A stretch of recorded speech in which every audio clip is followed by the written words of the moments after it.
안녕하세요, 트루맨TV입니다. 오늘은 여유증이란 무엇인지, 다양한 여유증의 발생 원인이 무엇인지, 또한 여유증 예방법과 다이어트 시 주의사항이 무엇인지 트루맨 대표 원장님과 함께 알아보도록 하겠습니다. 안녕하세요. 저는 트루맨 남성의원 대표 원장 양기훈입니다. 반갑습니다. 여유증이란 무엇인가요?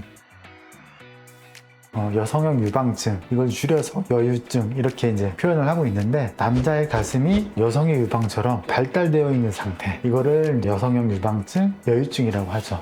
진성 여유증과 가성 여유증은 어떤 차이가 있나요?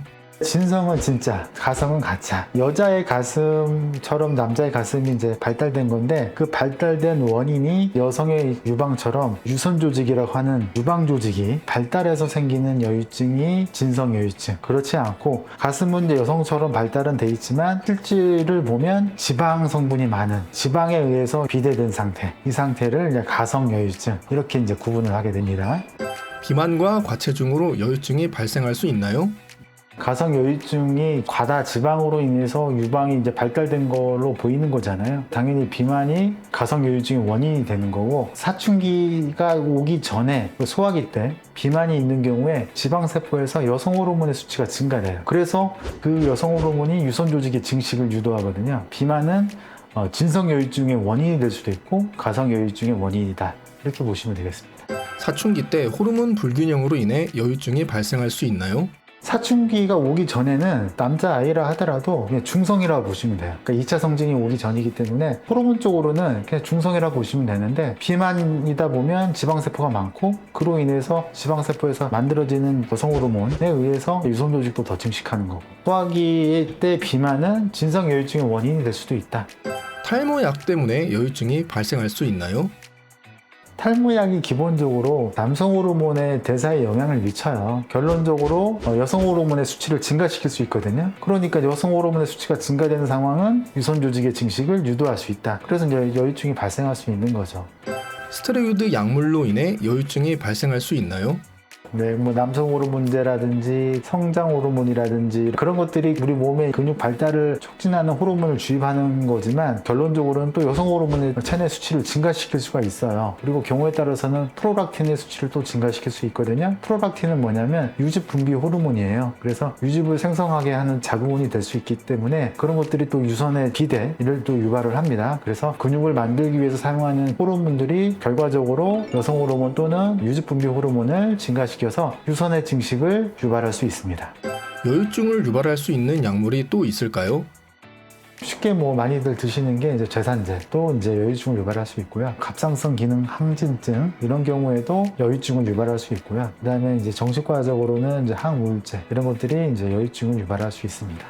수술은 무조건 빨리 하는 것이 좋다고 하던데 맞나요? 그 유선 조직이 한번 증식을 하면 성인에서는 저절로 없어지지는 않아요. 그 상태가 유지가 되기 때문에 그게 싫다 그러면 이제 빨리 수술 받아서 제거하는 게 좋지, 가지고 있는다고 해서 없어지진 않기 때문에. 근데 이제 청소년기에 생긴 여유증은 2차 성징 과정, 성이 되기 전까지 과정을 통해서 여유증이 심하지 않은 경우에는 저절로 호전되는 경우가 있어요. 그렇기 때문에 심하지 않다 그러면 지켜볼 수는 있습니다. 그런데 이제 여성형 유방증이 심하다, 그로 인해서 자세라든지 이런 게 안 좋아서 골격의 변형이 라든지 학교 생활의 부적응, 어려움, 이런 것들을 호소하는 경우에는 미성년자라 하더라도 6개월 정도의 관찰 기간을 전제로 해서 호전이 없으면 수술적 치료를 고려해 볼 수 있겠습니다. 여유증의 예방법이 있으면 알려주세요. 비만이라면 다이어트를 해서 체중 감량을 하시는 게 좋고요. 그리고 여유증을 가리기 위해서 어깨를 구부정하게 하거나 가슴을 구부정하게 해서 가리려고 하는 자세가 또 여유증을 더 발달시킬 수도 있어요. 왜 그러냐면 우리 몸은 구부정하면 튀어나오게 되잖아요. 예를 들어서 배도 우리가 구부정하면 배가 이렇게 튀어나오잖아요. 마찬가지로 이 유방을 가리기 위해서 구부정한 자세를 하게 되면 옷 겉으로 나오는 모양이 조금 가려질 수는 있어도 오히려 이렇게 구부정한 자세가 지방이 더 축축되고 유방이 하수되고 이런 것들을 더 유도할 수 있거든요. 그래서 여유증이 있다고 해서 오히려 가슴을 구부정하게 하고 어깨를 구부정하게 하는 거는 유방을 더 크게 만들고 더 처지게 만들 수도 있기 때문에 좋지는 않습니다. 그래서 자세를 반드시 하는 게 오히려 더 심해지지 않고 좋아질 수 있는 방법이 될 수도 있겠습니다. 여유증 때문에 다이어트를 할 시 주의사항이 있을까요?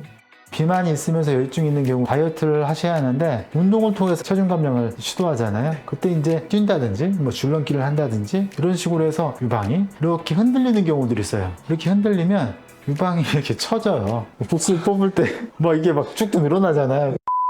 피부가 처짐이 발생하거든요. 그래서 만약에 자기가 여유증이 있는데 체중 감량을 위해서 운동을 해야겠다 그러면 이렇게 출렁거리는 운동은 피하시는 게 좋습니다. 정진동이 있는 운동을 하시려고 그러면 기능성 옷으로 유방을 잡아준다든지 이런 식으로 다이어트를 진행하셔야지 의욕이 앞서가지고 막 그냥 사정없이 흔들어대고 따시면 이 피부가 한번 늘어나면요 수축이 잘 안 돼요. 그래서 반드시 유방이 흔들리지 않는 그런 방식으로 다이어트를 진행하시거나 기능성 옷을 착용해서 최대한 유방이 늘어나는 것을 예방할 필요가 있습니다. 피부가 드러난 환자분들이 수술을 하러 오는 경우가 꽤 있나요?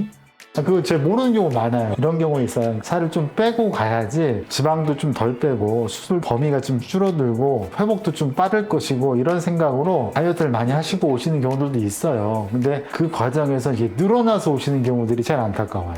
이게 피부가 늘어나 있기 때문에 타이트닝이라고 해서 고주파 열로 피부를 좀 더 수축할 수 있게끔 유도하는 장비가 있긴 하지만 이게 한번 늘어나는 거를 거의 정상으로 되돌리기는 어려워요. 그렇기 때문에 아예 처음부터 안 늘어나게 하는 게 굉장히 중요해요. 이렇게 여유증의 정의부터 대표 원장님의 경험담까지 함께 알아봤습니다. 다른 궁금하신 질문이나 원하시는 콘텐츠가 있으시다면 영상 하단에 댓글 남겨주시고 여유증 상담을 원하신다면 투르맨을 검색해주세요. 시청해주셔서 감사드립니다.